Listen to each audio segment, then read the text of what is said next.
Hello बच्चों, स्वागत है आपका मेरे यूट्यूब चैनल पे।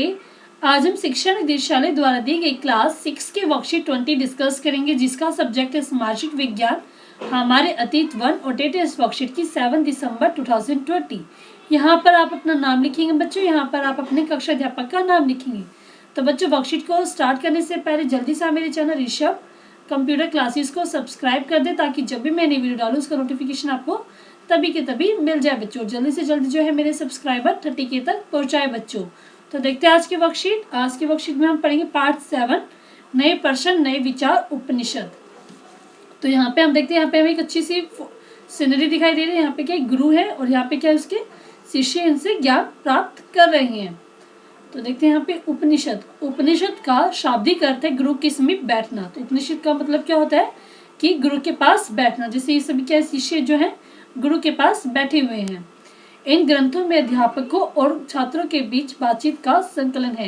ये जो ग्रंथ होते हैं इसमें क्या होता है, अध्यापक और छात्रों की जो बातचीत होती है उसका मिश्रण जो है हमें इस ग्रंथ में मिलता है। इन विचारों का सामान्य वार्तालाप के माध्यम से प्रस्तुत किया गया है, और जो ये आपस में बातें करते हैं उनको एक सामान्य जो बातचीत होती है उसी प्रकार से इसमें व्यक्त किया गया है। जिसमें बुद्ध उपदेश दे रहे थे और शायद थोड़ा पहले अन्य विचारकों ने भी कठिन सवालों के जवाब खोजने की कोशिश की। तो इसमें बताया जैसे बुद्ध जो थे, महात्मा बुद्ध, वो क्या जब उपदेश दे रहे थे या फिर उनसे पहले भी जो लोग उपदेश दे रहे थे, तो उनके पास जो विचारक आते थे जो अपने क्वेश्चन का आंसर जानने के लिए वहाँ आते थे, वो क्या करते थे, कठिन सवालों के जवाब खोजने के लिए वहाँ पर आते थे और उनके आंसर जानने की कोशिश करते थे। उनमें से कुछ मृत्यु के बाद जीवन के बारे में जानना चाहते थे। तो जो कुछ विचारक क्या थे, मृत्यु के बाद कैसा जीवन होता है, क्या होता है, वो जानने के लिए आते थे। अन्य जानना चाहते थे कि यज्ञ क्यों किया जाता है। उनमें से कुछ लोग ऐसे थे वो जानना चाहते थे कि यज्ञ क्यों किया जाता है। तो जो लोग अब वहाँ पे आते थे उनमें से कुछ क्या थे, मृत्यु के बाद जीवन के बारे में जानना चाहते थे, और कुछ जानना चाहते थे कि यज्ञ क्यों किए जाते हैं, कि यज्ञ करने से हमें क्या फायदा होता है, ये जानना चाहते थे।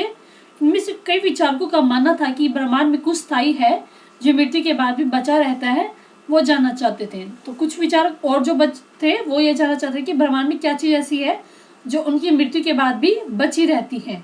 तो इस प्रकार के जो विचारक थे अपने क्वेश्चन लेकर वहां पर आते थे और उनका आंसर जानना वो चाहते थे। उन्होंने इसे आत्मा और ब्रह्म या स्वाभाविक आत्मा के रूप में वर्णित किया। जो उपदेश देते थे मतलब महात्मा बुद्ध, उन्होंने क्या कहा, इसे आत्मा और ब्रह्म और सार्वभौमिक आत्मा के रूप में इसका आंसर उनको दिया। वे मानते थे कि आखिरकार आत्मा और ब्रह्म दोनों एक ही हैं। वो लोगों को बताते थे कि जो आत्मा है और जो ईश्वर है, ब्रह्म मतलब ईश्वर, वो दोनों एक ही है। अधिकांश इन चर्चाओं में भाग लेने वाले विचारक पुरुष थे। जो इन चर्चाओं में भाग लेते थे, जो अपने प्रश्न पूछते थे, ये सभी कौन थे, पुरुष होते थे। ठीक है, विशेषकर ब्राह्मण और राजा। और पुरुष में कौन होते थे, ब्राह्मण और राजा लोग होते थे। कभी कभी गार्गी जैसी स्त्री विचारकों को का भी उपदेश मिलता है, जो अपनी विद्वता के लिए प्रसिद्ध थी। तो एक लेडी थी जैसे गार्गी, वो भी क्या थी, महान विचारक थी। तो उन्होंने भी अपने विचार लोगों के सामने रखे थे और वो अपना ज्ञान क्या थी लोगों को देती थी, और वो भी क्या थी, अपने इसी ज्ञान के लिए वो प्रसिद्ध थी। और राज दरबारों में होने वाली चर्चाओं में भी भाग लेती थी, और राजा महाराजाओं की जो दरबारों में जो चर्चा होती थी उसमें भी वो भाग लेती थी। निर्धन व्यक्ति इन चर्चाओं में बहुत कम भाग लिया करते थे, और जो गरीब लोग थे वो इन चर्चाओं में भाग नहीं लेते थे।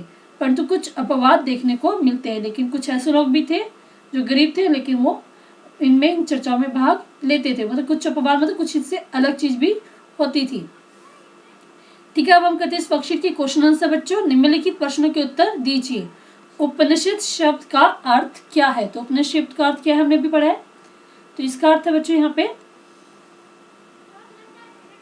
तो इसका आंसर आप लिखेंगे, उपनिषद का शाब्दिक अर्थ है गुरु के समीप बैठना। तो ये आपका फर्स्ट क्वेश्चन का आंसर हो जाएगा बच्चों। ठीक है, तो आप नेक्स्ट क्वेश्चन देखते हैं इसका।